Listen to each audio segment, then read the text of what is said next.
So I'm going to introduce our next speaker. We're going to talk about some life safety. As you know, we're going to talk about specifically, there she is, and my friend Debbie Comerford. I'm going to introduce Debbie. Is not only has she been a longtime colleague, friend of mine, we've worked together many times. She has over 30 years of nursing experience, pre-op nursing and management. She has been over 20 years in specifically the surgery center world.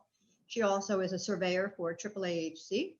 She has also started her own business. She's a partner in Life Safety Partners, and it is a company that is dedicating specifically to life safety codes, help centers who are in trouble. She helps them write a POC with the regulatory statutes. So without further ado, we so appreciate her jumping in here, and we wish our others well. And thank you so much, Debbie. Thank you, Marcy. Can you hear me? We can. Awesome. Now I just have to figure out how to share my screen and we'll be ready to go.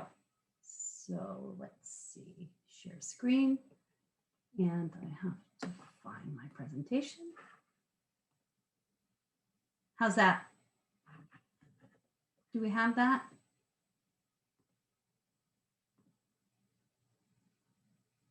From the beginning? Just go to from the beginning. Mm-hmm. And click on that over a little bit more. That one, yep, from beginning. And you're all set. Can you still see my face? Yes. Yes, I can. Okay, I'm glad I brushed my hair. Well, I want to say thank you to everybody out there that's listening still this afternoon. This has been a great program. And thank you, Marcy, for always thinking of us all out here in the ASC world. You work so hard to give us education and keep us current, and it's very much appreciated. So I'm just going to also say thank you while I'm thanking people to Anthony Reel. He's a New Jersey life safety consultant as well. He has graciously shared some slides with me because I only had about an hour to put this together. So I'm using some of his slides and also some pictures and photographs and slides that I have from other presentations. And I want to say thank you to Anthony. His are the ones that look really nice. Mine are like this, boring and plain. So let's get started. We're going to talk about life safety. Life safety for your ASC is a big job for a single administrator to handle. In a small center and a large center, no matter what size, it's the same rules that you have to comply with. And that is based off of the CMS Life Safety Code. The Nfpa has written many, many codes. The Nfpa 101 Life Safety Code, the 2012 edition, is the book that we're currently being evaluated on. And notice the 2012 edition, that's 9 years ago. And since that time, there's been editions published every single year. And at some point in the future, CMS will be adopting a more current one. But right now we're on the 2012 book. I know that's backwards, but there it is. And that life safety book covers all type of buildings and occupancies. It's not specific for healthcare. It includes healthcare, hospitals, ambulatory, but it also includes prisons and restaurants and hotels. So we use the 101 as our guide, but we also need to look at the Nfpa 99. I have a picture of them. I'm going to bounce down. This is the 101. And this is what Nfpa 99 looks like. So I would say if you're going to buy one thing, get one life safety resource to have in your facility, you're going to get this document, the 2012 edition, Nfpa 99 Healthcare Facilities Code. And this is even a smaller summary of the codes, but specific to healthcare facilities, which applies to ambulatory surgery centers. So we're going to talk about some of the things that happen in our center with life safety and how to maintain all of the systems, the records, and keep up with it because it's a big job. There are life safety requirements to be looked at on a weekly basis, quarterly basis, monthly, quarterly, biannually, annually, every 2 years, every 3 years, every 5 years. And nobody can keep track of that in their head. And the regulations are so massive. So let's start talking about some of the important things and how you can stay in compliance. Documentation for life safety is is a very important aspect, as it is in all aspects of the ASC. And it's complicated to maintain your documentation for everything. For instance, if you're in a multi-tenant building, you may share your sprinkler system with the whole building. So you have to have a working relationship with your landlord in order to obtain. Some sprinklers are tested monthly or quarterly, and then your fire alarms annually, elevator inspections, and stuff like that you may not necessarily get yourself because they go to your landlord. So a working relationship with your landlord of your building is critical, and having them copy you on all of the reports that they receive on fire alarms, sprinklers, elevators. So here's a list on this slide, which is one of Anthony's slides, of documentation that you should have readily available in a neat, organized fashion whenever a surveyor would walk in. And as we know, all Medicare surveys are unannounced, and they come on the busiest, worst day of your work, or your administrator's on vacation, or they're brand new and they just started yesterday. So that's when you're going to be expecting a survey. So it's best to always be survey ready. So let's talk about your generator. If you have a generator to supply emergency power, you may have a diesel generator or a natural gas generator, and that needs to be maintained per the Nfpa requirements of Nfpa 110, but also Nfpa 99, which is the summary of Nfpa 110. And weekly, you need to visually inspect your generator to make sure that the oil level is okay and that it's ready to go should you need it. Monthly, it should be exercised, and the transfer switch has to be tested, and you transfer the power over to the generator. It has to run for 30 minutes. And it's longer than 30 minutes because you need warm up time and cool down time. So an average amount of time is 45 minutes of the generator run monthly. Annually, you need to have it serviced and maintained. And every 3 years, oh, there's the dog. Somebody's coming, sorry. And every 3 years, if you have a diesel generator, you need a 4-hour load bank test. Natural gas generators have a different schedule of testing. It's a little less rigorous because you're not using diesel fuel. Diesel fuel degrades and causes some issues. So there's different things, but you want to maintain your records of your generator testing so that when a surveyor comes, they're all ready for them to look at.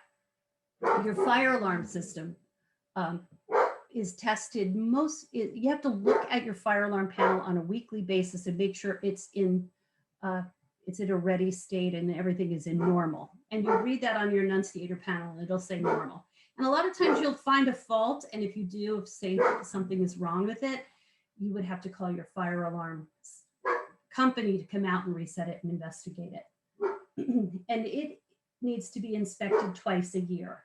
And you're going to sometimes run into conflicts with your building, and your building's landlord may only be required in your town to do once a year fire alarm inspections.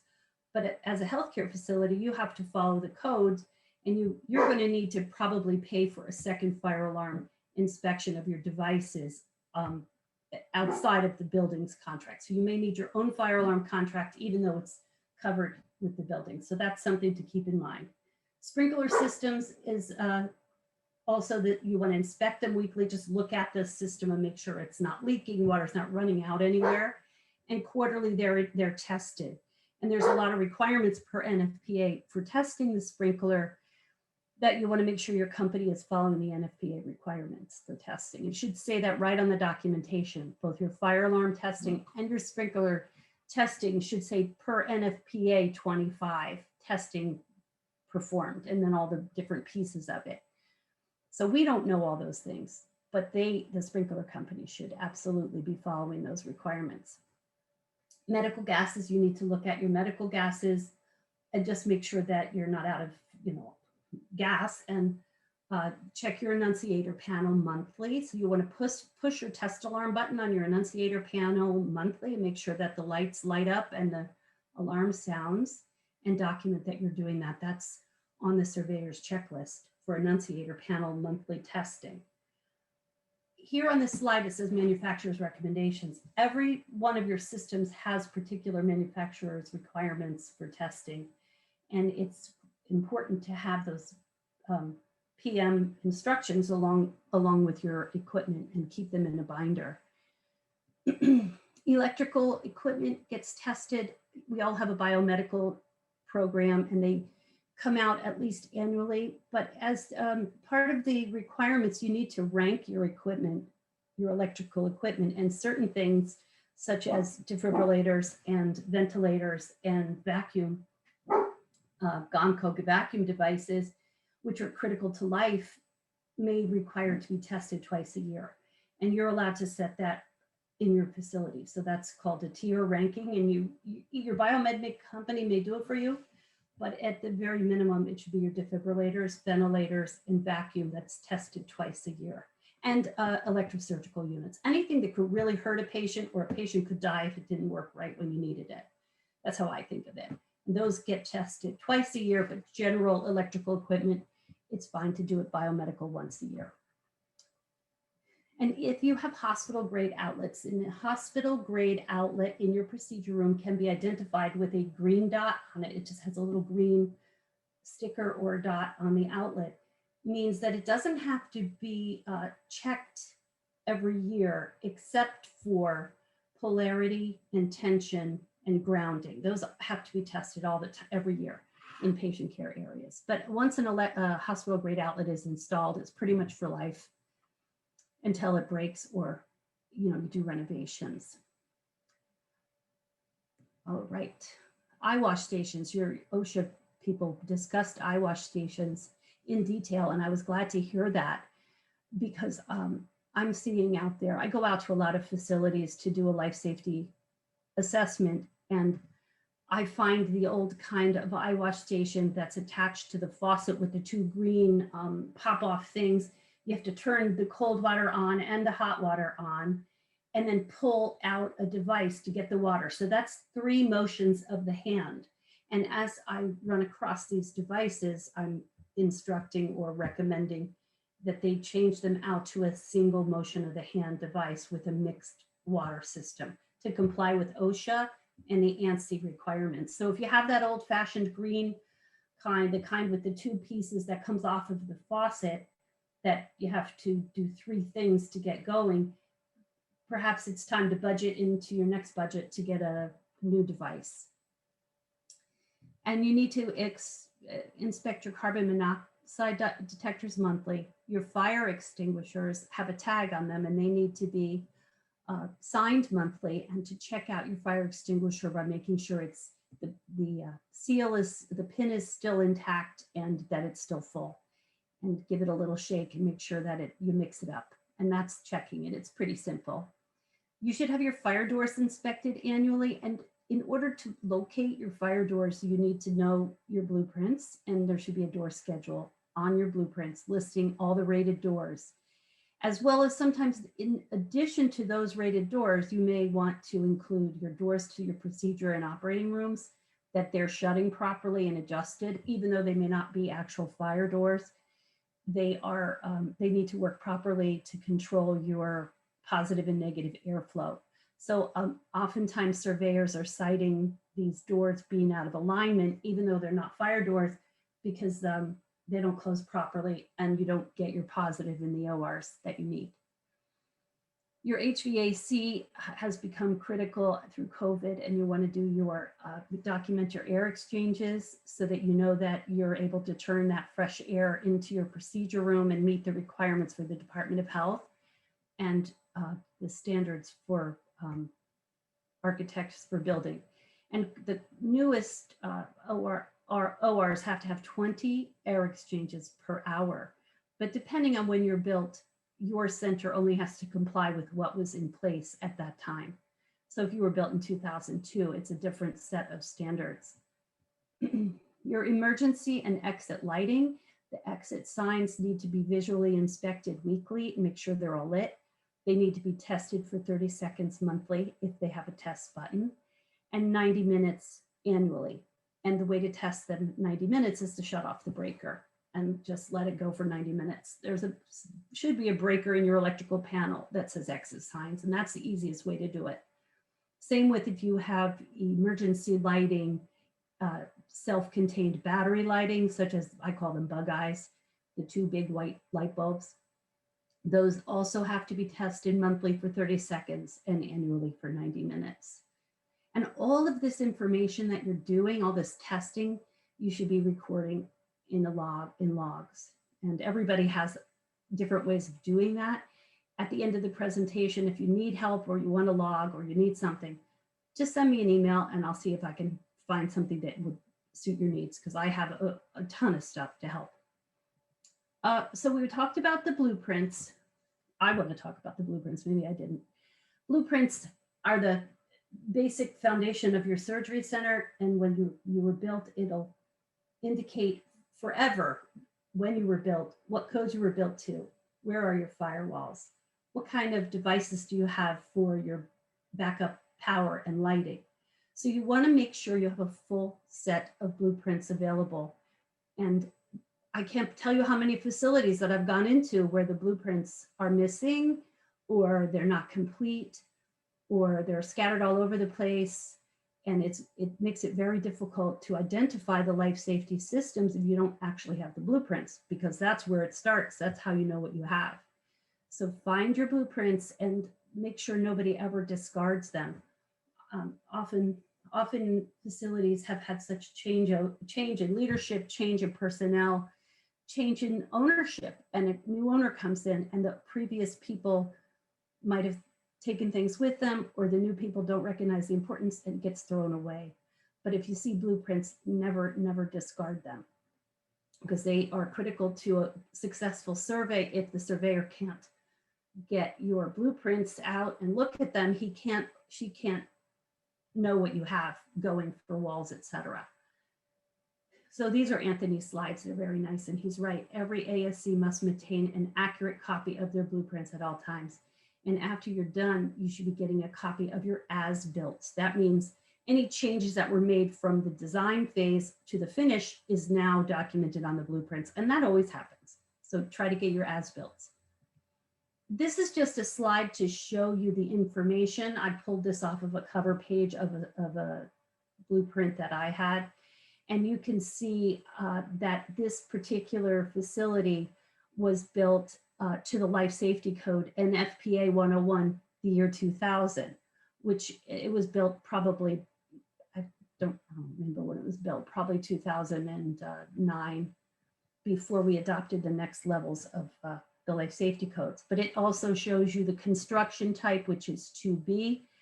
It shows you the New Jersey Department of Health 8.43G. And the 2006 edition for design and construction of hospitals. So this is a little piece that's on the front page of all architectural plans, and it gives you so much information. And often when you're trying to fill out your application for AAA-HC, they ask you what construction type you are, and who knows, right? You don't know. But if you have your blueprints, you can go to the front and look at it and find this information and fill that application out, so you don't have to pay somebody to do it. This would be a construction type B. It's 2 stories. And then they'll ask you, are you fully sprinklered, or some more questions that you can easily get from the information on your blueprints. So blueprints are important. Okay, this is another slide from Anthony, and where are the most common deficiencies? And the #1 deficiency in life safety is penetrations. Penetrations in your fire barrier and smoke barrier walls. So on your blueprints will be where your firewalls and smoke walls are. And annually, or whenever you've finished annually or more frequently, it needs to be looked at, like by getting up on a ladder and looking up through the ceiling tiles to see if anything is penetrating through that barrier, such as cable wires or pipes or electrical junction boxes. See, that's the #1 finding, and they find it almost everywhere. It is the rare facility, and congratulations to anybody who hasn't had a penetration finding, because it's so easy to happen when work gets done, and especially in a multi-tenant building, and you don't even know that they did work. And lo and behold, you get cited for a penetration. Your medical gas room should be rated. The door should close as an automatic closing door. And you should have the proper signage on the door. I didn't think to put a picture of the sign that you need on the front of your medical gas room door.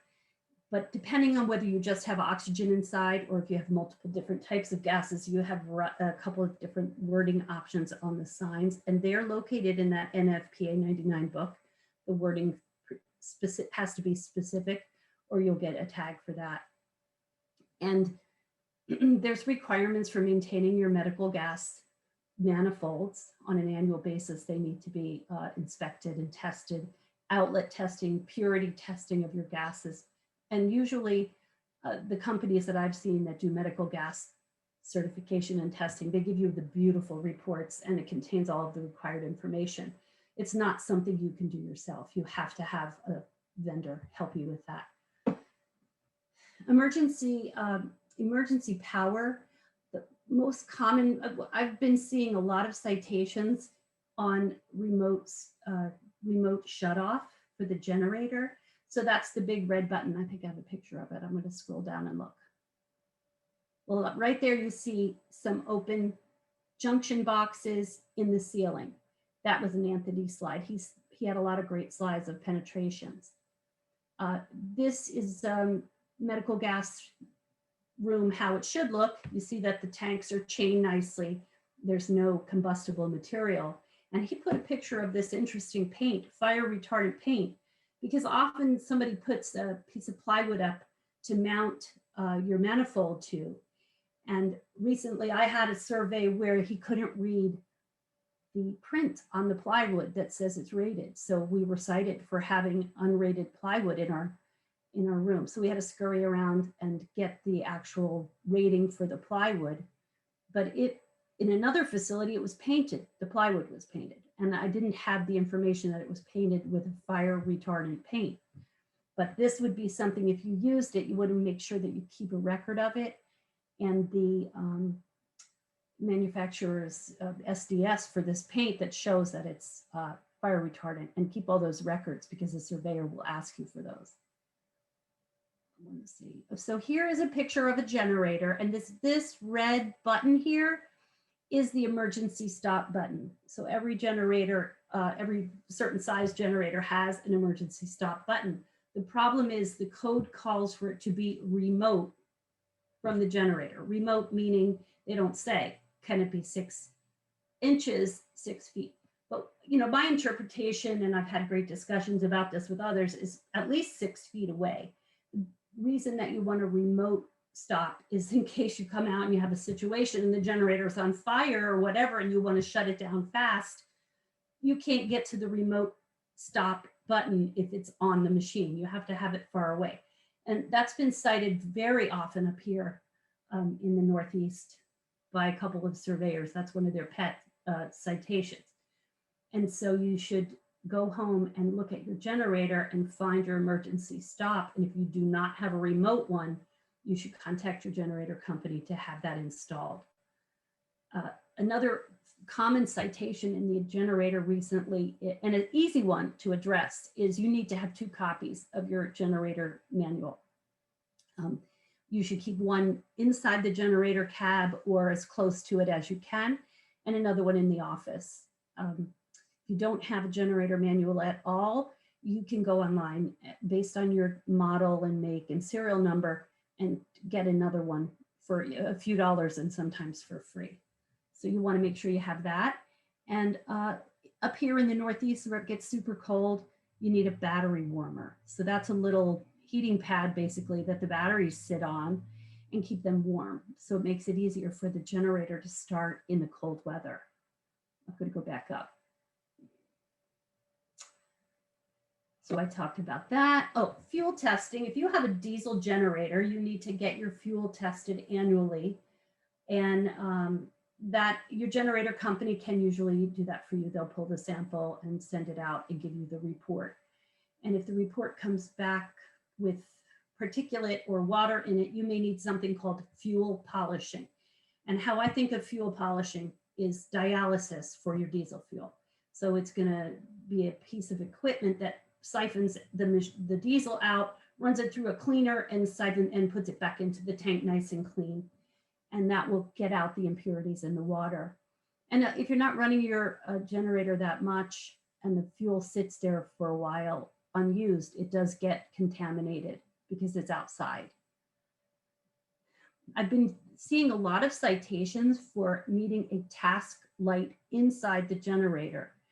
And that is absolutely written in the requirements. And if you have a small Generac 20 kW generator, you don't need a light inside of it because it's small. But if you've got a big 60, 200, whatever big generator out back, you should install a CASC light, and that needs to be battery operated. So of course, if the generator is running, your normal power is out, so everything would need to be battery backed up. Your generator annunciator panel in your center is that nice. Many people don't even look at it that often, but it's something you should get in the habit of looking at every single morning. So when you come in, you see you've got the green light on in your generator, and meaning everything, all systems go, because you don't want to start cases if there's any issue with the generator. In the event there was a power failure and the generator didn't start, you'd be in a world of trouble. So have somebody on their daily opening up checklist identify that the annunciator panel is in green.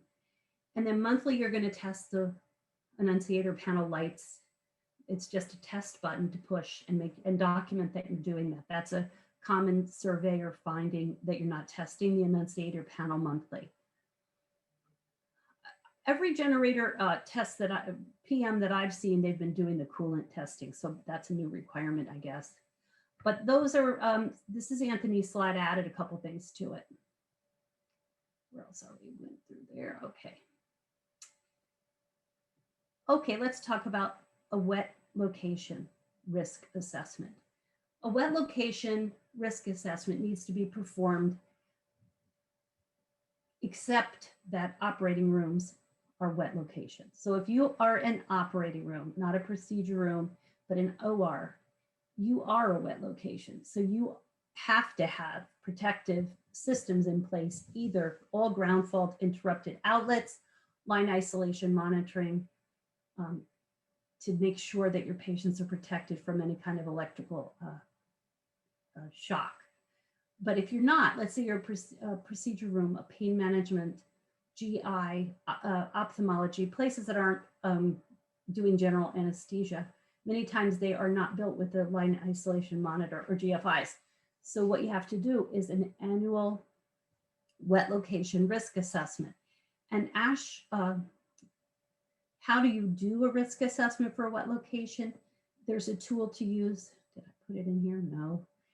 A tool to use, and if you need it, you just email me and I'll send it to you, where you answer a few questions, such as, do you have drenching procedures? Is water on the floor? Do you have a scavenger system for fluids? Have you ever had any kind of injury from electrical? And as you answer these questions, they have a numeric score next to them. And when you finish answering the questions, you have a number. And then there's a range. And most places are not wet locations. So if you're doing ophthalmology, pain, you're not drenching anything and you're not a wet location. But you do this risk assessment so that you don't have to have those expensive protective systems installed. So please email me after this and I'll send you that tool. It's from Ashi and the healthcare engineer group, who does a lot of great stuff and helps us stay compliant. Oh, I think I might have already talked about initial documentation. So ASCs have been around a long time, and now some of our centers are 10, 15, 20 plus years old, and it's a long time ago that we opened up. But the initial certifications of systems are something surveyors are always looking for. And if you have those many times they might be called your state book or your startup binder, that if you identified that when you came into your office, a lot of the initial certifications are there. If you ever find it, make sure you scan it into the computer so that you don't lose it. They would like to see your medical gas initial certification, your fire and sprinklers certification, vacuum pump, generator, smoke and fire damper. So initially, all these systems had design requirements, and they want to be sure that they were built the way they were supposed to be. We keep talking about the documentation and logs. We talked about your eyewash stations. I think I showed you this slide already. Okay, so let's talk about fire and disaster drills. And so Anthony said this is what he's found while conducting over hundreds of drills all over the state of New Jersey. And I've also seen a lot of things in not just Jersey, but New York, Pennsylvania, Florida, many, many states. And I can agree with him that many facilities have a panic button at their front desk. Some don't have it at all, but even if they do have it, I've asked, have you ever pushed it? Or do you ever test it? And people have no idea. They're afraid to touch it. They don't know how to, work their panic button. So annually, you should do a drill with your panic button. It can be something like an active shooter, a violent intruder, violent patient, whatever. But you should make sure that that panic button works. If you have it, you want to make sure it works and that the police come. And you would always put yourself on task, call your company, and you may even call the police department if you're not really sure where it goes and who gets the notification. I would call everybody so that you don't accidentally bring the police down on yourself. One problem that we've found, and it's a conundrum, is people have started to install code locks out of the waiting room into the clinical area. And this has been an immediate jeopardy finding because now there's not two egresses out of the waiting room. So if you think about your waiting room, it may not apply to you, but if you're in a waiting room and you have your main entrance with the exit sign over it, and then you have your secondary way out would be through that door that you take the patients into the procedure area, and you put a lock on that door, in the event of a fire, that lock should automatically release. Otherwise, you shouldn't do it. It's a conundrum because you want to protect your clinical staff from somebody being able to come in through the waiting room and getting into the back, unrestricted, just open the door and run in. But if you lock that door, then you have now blocked your secondary access for an emergency. So the code locks, the P-touch locks, the numeric locks are not ideal for that situation. If you're using a magnetic swipe, just confirm with your company that they will release when the fire alarms go off, and then have documentation of that, because that has been cited in a couple facilities that I've been out on surveys with, and the life safety code surveyor has hit them with an immediate jeopardy for that. So that's something to think about. And make sure you always get your keys back from any terminated employees, and don't always keep your door codes the same. If you're using codes, not on egress doors, but on any doors, just change your codes periodically. Oh, am I finished? What happened?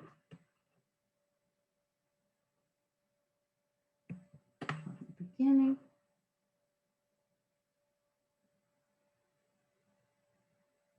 Ah, look at that.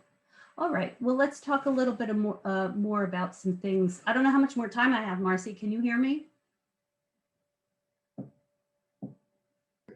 You have about 15 minutes left, so you're good. All right, okay. And we're not taking questions, correct?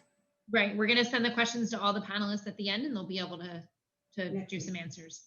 Okay, so let's spend a few minutes talking about things that I've seen while out on surveys or while my facilities have been being surveyed.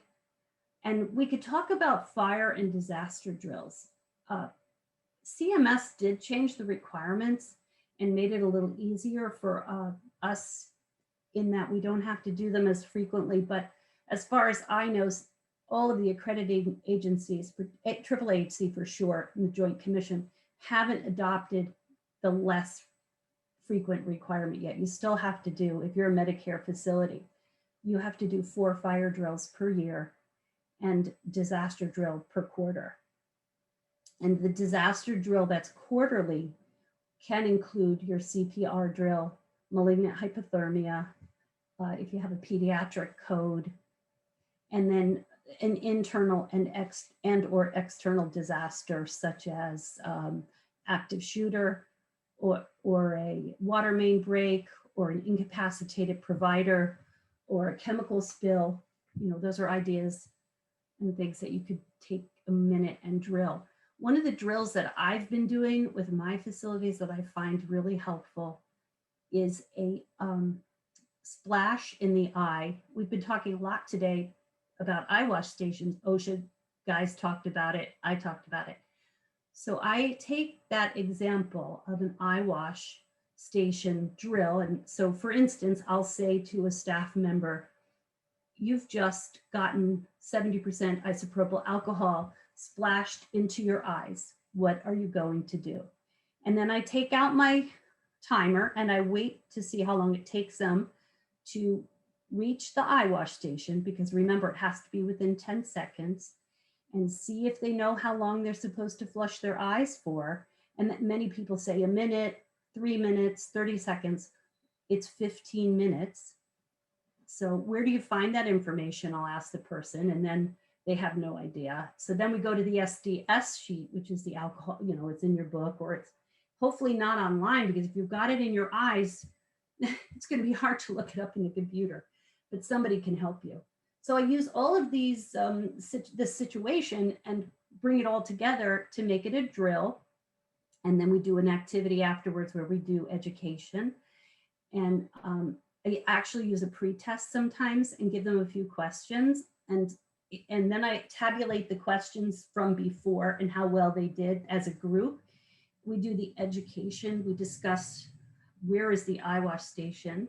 Where are they located? Can you reach it in 10 seconds? What's the temperature of the water? How long do you have to flush for? Where's that information located? Etc. And then we practice, and then we do a post test. And so I have the before and after information, which is so easy to put into a QI study. So that we just do a little module QI study of safety for a life safety finding. And I've done a lot of those. And when the sites get surveyed, the surveyors really like those, and the staff learns something, and it doesn't take a long time. It's not a huge project. So that's been a good little tool that we've used. And for fire drills, there's a very difficult requirement in multi-tenant buildings. I have some that are in New York City in high rises, and you're supposed to send a signal transmission with each fire drill. And that is absolutely critical. It's ideal, but it is also impossible in certain situations in multi-tenant buildings without the cooperation of the management.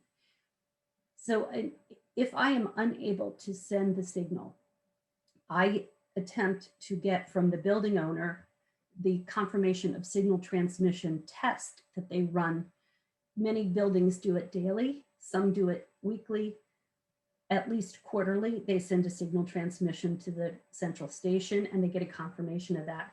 So if you are unable, that's not an excuse not to do it, not to do a signal transmission with your fire alarm. But if you are unable to send your signal transmission, then you could do this alternative of getting the report from your building. And that has satisfied some surveyors. There's always going to be somebody who says the word says you have to have signal transmission. And if you can't, and you can't do it, you take this citation and try to address it with your building owner. Also, when you do your quarterly sprinkler and testing, oftentimes they sound the alarm, and that could be also a fire drill time and get that signal transmission report. So that would work. So I find that a challenge. And I know that when we adopt the next level of Nfpa requirements, the requirement for signal transmission is eliminated because it's unreasonable and unrealistic, but we still have to keep doing it right now. Disaster, another type of disaster drill that you might try to do with your staff is an incapacitated provider, which is something that the surveying organizations look for. They like to see that you've done that, where a provider becomes incapacitated, and who would take over. What are your steps that you're going to take as you address the emergency situation in your operating room or procedure room? And if it's a single provider and you don't have an anesthesiologist, it's good to talk that through with the provider as to what would happen if they can't complete the procedure. So if it's a pain procedure or something like that, where the needle would just be pulled out, perhaps it's pretty simple. But if it's something like a colonoscopy or upper endoscopy, you might really want to know what they expect to have happen. So that's a good drill to do. Let me think, what else can I talk about here for a couple more minutes? I don't know if I covered all the topics. Marcy, if you text me something to talk about, I can, or we can go on to the next subject. If I think you said you have some time for credentialing. Deb, we're going to thank you so much. We're all now going to take a 5-minute break before we get into the closing. And we thank you. And at the end, we will be putting again contact information. So we thank you. I didn't put that on my slide. Thank you for having me. I'm sorry I wasn't as well prepared as normal, but we did this for us in an hour, and everybody listening is appreciative. We'll be back in about 5 minutes. Thank you. Bye.